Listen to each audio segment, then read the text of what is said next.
বর্তমান সময়ে সবচেয়ে আলোচিত বিষয় ফ্যাসিবাদ শেখ হাসিনা সরকারের আয়নাঘর। এ নিয়ে রাজনৈতিক ব্যক্তিবর্গ সহ নেটিজেনদের মধ্যে চলছে নানা আলোচনা সমালোচনা, যা থেকে বাদ যায়নি ভারতীয় সাংবাদিক থেকে শুরু করে আস-সুন্নাহ ফাউন্ডেশনের চেয়ারম্যান শায়েখ আহমদুল্লাহ।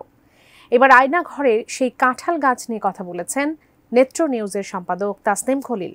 কিভাবে তিনি খুঁজে পেলেন সেই কাঁঠাল গাছ, বিস্তারিত জানাচ্ছেন শেখ ফরিদ। দেশি বিদেশি গণমাধ্যমের প্রতিনিধিদের সঙ্গে নিয়ে গত 12 ফেব্রুয়ারি আয়নাঘর পরিদর্শন করেছেন অন্তর্বর্তী সরকারের প্রধান উপদেষ্টা ডক্টর মোহাম্মদ ইউনূস। প্রধান উপদেষ্টা আয়নাঘর পরিদর্শনের পর দেশবাসীর কাছে উন্মোচিত হয় এর ভয়াবহ চিত্র। এই সময় ডক্টর মোহাম্মদ ইউনূসের সঙ্গে আয়নাঘর পরিদর্শন করেন নেত্র নিউজের সম্পাদক তাসনিম খলিল। 13 ফেব্রুয়ারি সামাজিক মাধ্যম ফেসবুকে দেওয়া এক পোস্টে আয়নাঘরে খুঁটিনাটি বিষয় তুলে ধরেন তিনি, যা শিরোনাম দেন আয়নাঘরে যা দেখলাম। অ্যান্টিব্যাকটেরিয়াল অ্যাডিটিভ যুক্ত সেরা ওয়াটার ট্যাঙ্ক বিশুদ্ধ পানিতে ব্যাকটেরিয়া জন্মাতে দেয় না। সেখানে তাসনিম খলিল লিখেন, বাংলাদেশের সামরিক গোয়েন্দা সংস্থা ডিজিএফআই এর গোপন বন্দিশালা ও নির্যাতন কেন্দ্র জয়েন্ট ইন্টারোগেশন সেল, যার ছদ্মনাম আয়নাঘর।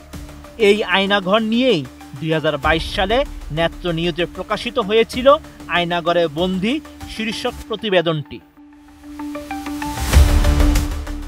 নেত্র নিউজের সম্পাদক লিখেন, অন্তর্বর্তী সরকারের প্রধান উপদেষ্টার সাথে আয়নাঘরে ঢুকছি, অথচ আমার মাথায় ঘুরছে আম গাছ আর কাঁঠাল গাছ।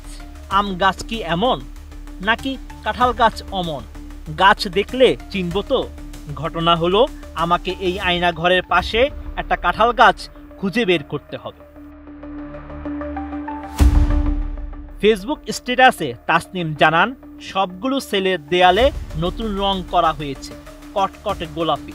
যেই করেছে সে সেলগুলোর মাঝখানের ডিভাইডার দেয়ালগুলো ভেঙে ফেলেছে, অ্যাডজাস্ট প্যানগুলো খুলে ফেলেছে, দরজাগুলো ফ্রেম থেকে খুলে ফেলেছে, করিডোরের পাশের দেয়ালটা অনেকটাই ভেঙে ফেলেছে।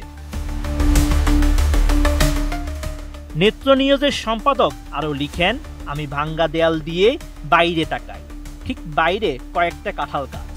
আমি চিৎকার করে নেত্র নিউজের ডিরেক্টর অফ ফটোগ্রাফি জীবন আহমেদকে ডাকি, জীবন, এগুলা কাঁঠাল গাছ না? জি ভাইয়া, এগুলা কাঁঠাল গাছ। আমি হাসি, জীবন হাসে, নেত্র নিউজের স্টাফ রিপোর্টার মিরাজ হাসে। কাঁঠাল গাছগুলো ওরা মুছে ফেলেনি, আয়না ঘরের সাক্ষী হয়ে কাঁঠাল গাছগুলো এখনো দাঁড়িয়ে আছে।